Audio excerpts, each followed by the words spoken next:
You must have heard of strategic autonomy, and it's not only India. Because of what is happening, in terms of whether it is democratization of dual-use technology, whether it is monopolization of resources, or whether it is weaponization of supply chain. All these things are forcing many countries actually to go for self-reliance, and then dealing with countries based on convergences, as also based on common thought process.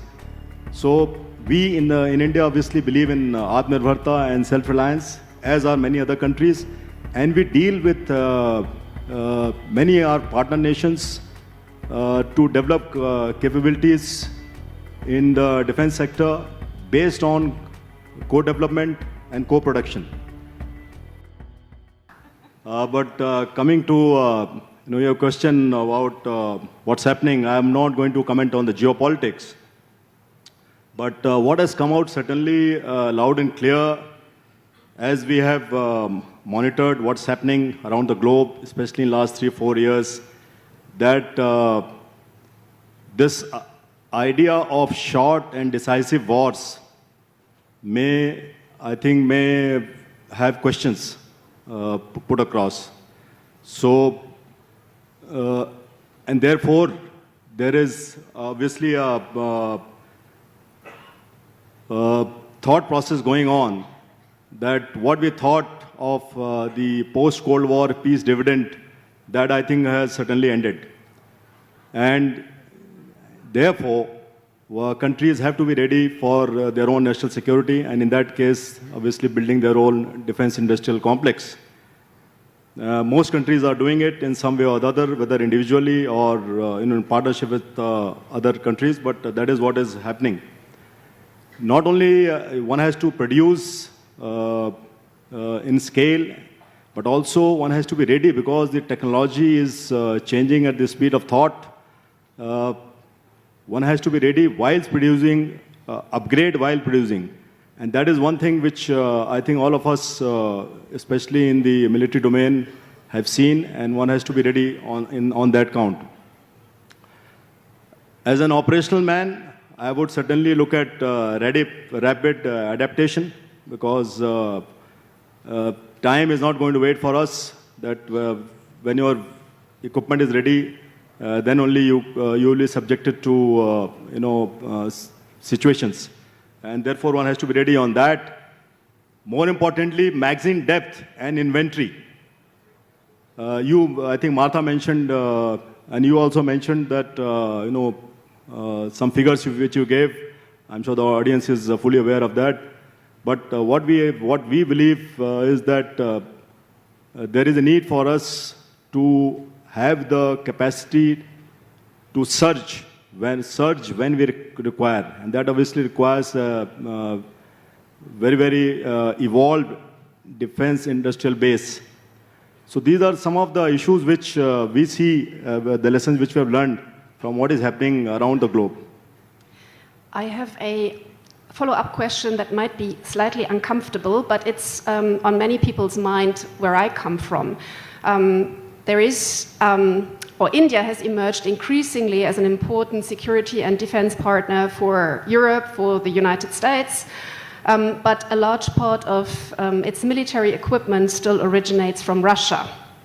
Do you think, or from your perspective, does this create real limitations when it comes to deeper defense industrial cooperation? So is this hindering us to cooperate further? You must have heard of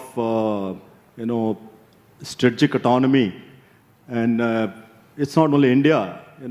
Because of what is happening, in terms of whether it is democratization of dual-use technology, whether it is monopolization of resources, or whether it is weaponization of supply chain. All these things are forcing many countries actually to go for self-reliance, and then dealing with countries based on convergences, as also based on common thought process. So we in India obviously believe in Atmanirbharta and self-reliance, as are many other countries. And we deal with many our partner nations to develop capabilities in the defense sector based on co-development and co-production. As far as your question is concerned, I think the answer lies in that we, as a country, are fully aware as to how to work with many partners, and Russia happens to be one partner. Highly technology intensive, and we are aware of it. We also take pride in supporting Atmanirbharta, and therefore, as far as possible, we want to find solutions within the country.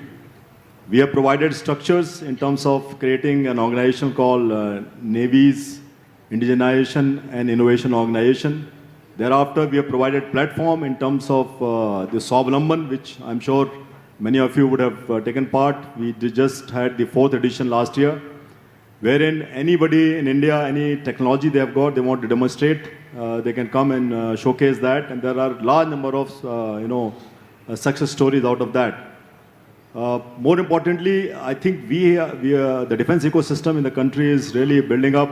We have got 16 DPSUs, more than 460 licensed companies, around 16,000 MSMEs, and the second largest defense ecosystem, defense startup ecosystem in the world, and we take great pride in that. So as far as possible, the Indian Navy is looking at indigenous solutions. We have declared that we want to become fully Atmanirbhar by 2047 or earlier than that.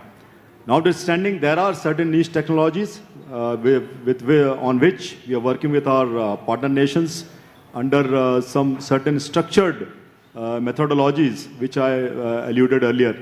So it is a combination of giving fillip to indigenous production, indigenous development, as also working with our partners in terms of co-development and co-production and Make in India. We are in a good space, and we are optimists that in the coming years, Indian Navy will be fully self-reliant.